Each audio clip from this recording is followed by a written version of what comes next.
네, 이 영상에 다룰 거는 이제 로마 제국이 본격적으로 등장하거든요. 그래서 로마라는 나라가 이제 등장해서 이것이 유대인들과 어떻게 또 관계를 맺게 되고 세계에서 어떠한 위치를 차지하게 되는지 보려고 하고요.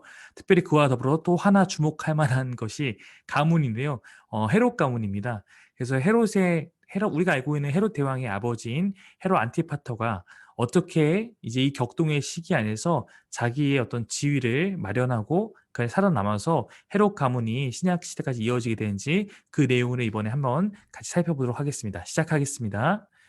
이 헤롯 안티파터는 이제 요한 힐카누스를 돕는 에돔 출신의 그런 사람이었어요. 그의 아버지부터 에돔에서 좀 굉장한 실력자였고 이제 힐카누스 2세 쪽에 붙어서 이제 이 상황에서 일을 하게 된 겁니다. 그는 굉장히 머리가 비상하고 술수가 좋아하고 권력욕이 컸어요. 요한 힐카누스 2세가 아리스토블루스에게 밀리게 되었을 때 그는 나바테아라는 옆에 있는 강대국이죠. 그 왕을 끌어들여서 이 요한 힐카누스 2세가 다시 이 유대를 통치할 수 있도록 그렇게 돕는 역할을 하게 됩니다. 자, 이때 이제 또 중요하게 등장하는 것이 바로 로마에 대한 이야기입니다. 자, 로마는 이제 계속해서 세력 확장해서 이제 유럽을 다 평정하고 계속 동쪽으로 오고 있는 건데요. 특별히 이 로마에는 폼페이라고 하는 이 뛰어난 장군이 있었습니다.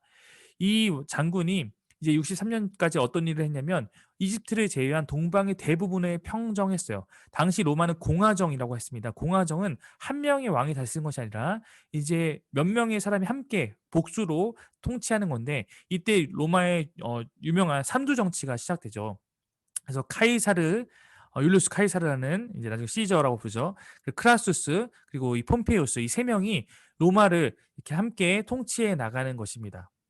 자, 이때 인제 이것이 어떤 영향을 미치냐면요. 힐카누스 2세 측에서 아까 나바테아를 끌어들여서 이제 그 땅을 다시 이렇게 회복하자 아리스토블루스 2세는 이번에는 로마를 끌어들인 거예요.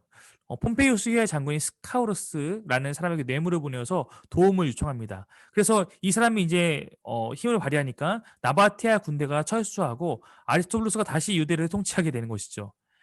이때 폼페이우스는 지중해 해적을 수탕하고 이제 그 유대 땅 바로 위에 있는 북이스라엘 있나 위에 있는 수리아 다메섹, 다마스커스라는 그 지역에 와 있던 거예요. 그러니까 이제 로마가 가장 강력한 국가가 됐기 때문에 아리스토블루스 2세와 힐카누스 2세는 서로 자신들의 어떤 왕권 탈취를 위해서 로마에 힘을 요청하는 것입니다. 그래서 두 형제가 폼페이우스에게 모두 다 지원을 간청하는 것입니다. 폼페이우스는 이 상황에서 보니까 이 지금 유다가 엉망진창이거든요. 그러니까 이것을 기회 삼아 유다를 정복해 버리기로 합니다. 그래서 이제 쳐들어가는 거예요. 근데 이때 바리새파는 폼페이우스에게 항복하자는 입장이었고 사두개파는 아리스토블루스가 정권을 잡고 있었고 사두개파가 이제 정권을 잡고 있으니까 끝까지 저항을 하게 된 것입니다. 결국 3개월의 싸움 끝에 성문이 파괴되고 이란이 함락됩니다. 당연히 폼페이우스는 자신의 항복하자고 했던 바리세파를 더 좋아하게 되죠. 그래서 힐카누스 2세를 대제사장으로 세우게 되고 아리스토블루스는 로마의 포로로 끌고 가게 됩니다. 이러면서 로마의 폼페이우스의 이 동방을 정복한 개성 행진을 하게 될 때 이때 아리스토블루스 2세와 그 다음에 수많은 유대인들이 그 개성 행진의 포로로 잡혀가게 되는 것입니다. 자, 폼페이우스는 이제 예루살렘을 정복한 이후에 이 유대 지역을 로마의 행정관, 즉 수리아에 파견된 수리아는 조금 더 유대보다 상위 개념이에요.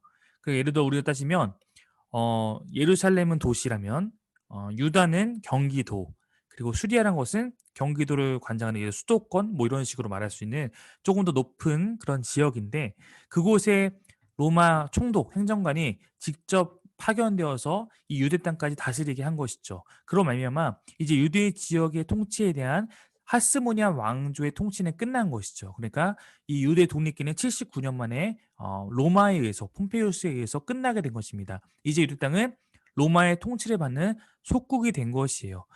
이런 일이 중간사기에 있었기 때문에 예수님이 오셨을 때도 로마가 통치하고 있었던 것입니다.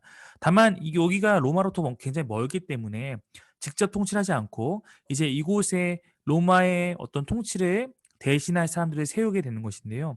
힐카누스 2세에게 대제사장직은 계속 맡기지만 사실상 그 대제사장직이란 것은 종교적인 지도자였기 때문에 정치적으로는 권력이 없고 오히려 이 폼페이우스가 유대를 정복하는 데 있어서 도왔던 헤롯 안티파터를 유대 행정관으로서 그 역할을 맡기게 됩니다. 그러니까 유대 행정관 로마에 속해서 유대를 다스리는 정치 지도자로서 힐카누스 2세가 아니라 그의 부하 헤롯 안티파터가 등장하게 된 것입니다.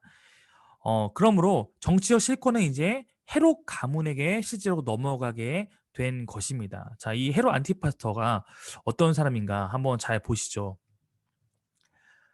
한편 로마에서는 이 폼페이우스와 카이사르가 왕의 자리를 놓고 대결을 펼치게 됩니다. 원래 3두 정치 가운데 한 명은 제거되고 이제 두 명이 이제 있는 거죠.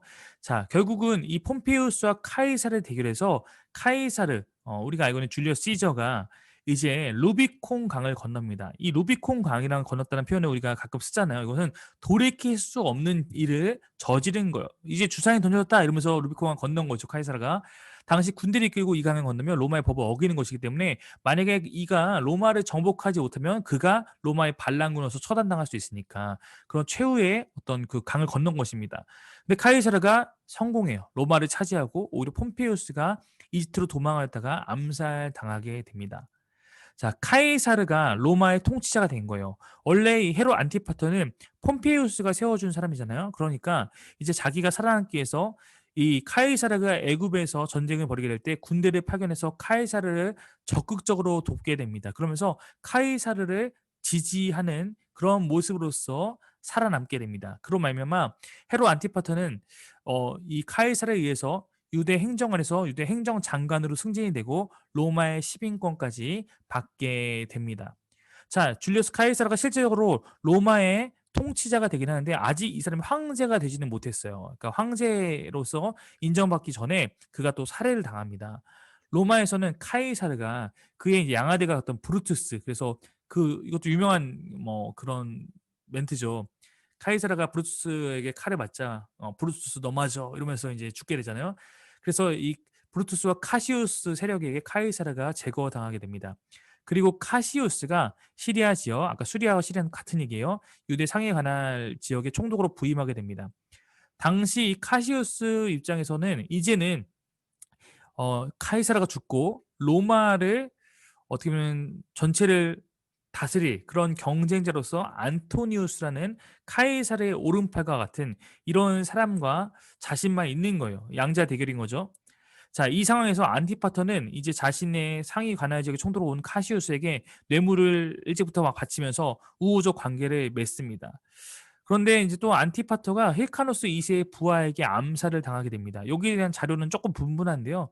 이것을 뭐 로마가 죽였다, 뭐 아니면 힐카노스 2세의 부하가 죽였다. 어쨌든 조금 더 많은 분들이 힐카노스 2세의 부하에게 암살당한 것을 지지하고 있고, 그래서 이 내용으로 적었습니다. 근데 어쨌든 아버지가 죽게 되자 아들 헤롯이 그 복수를 하면서 어, 그러니까 형인 파사엘은 유대를 계속 통치하고 아버지 헤롯 안티파트 뒤에 이어서 헤롯 자신은 갈릴리 통치한 거예요. 이 갈릴리 통치하는 헤롯이 결국 우리가 알고 있는 신약 시대 그 헤롯 대왕, 예수님 통치할 당시에 있던 그런 사람이었던 것입니다. 네, 여러분 어떠셨나요? 네, 여기까지가 이제 헤롯이 본격적으로 통치하기 전까지의 이야기를 다뤄봤습니다.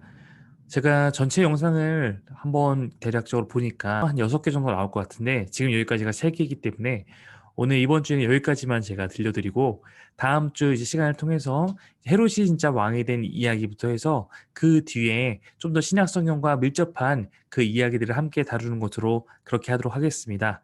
네, 여기까지 이해하시면 좋겠고요. 이것들만 잘 이해해도 적어도 지금 구약 말라기 즉 400년 전부터의 그 시작부터 그리고 이제는 헤롯의 통치가 시작되는 거의 이제 예수님 탄생 직전까지 그 시간들 여러분이 충분히 따라오신 거라고 생각합니다. 수고하셨고 여러분에게 성경을 볼 수 있는 또 하나님의 일하심을 느낄 수 있는 그런 좋은 도움의 시간이 되었으면 좋겠습니다. 네, 감사합니다.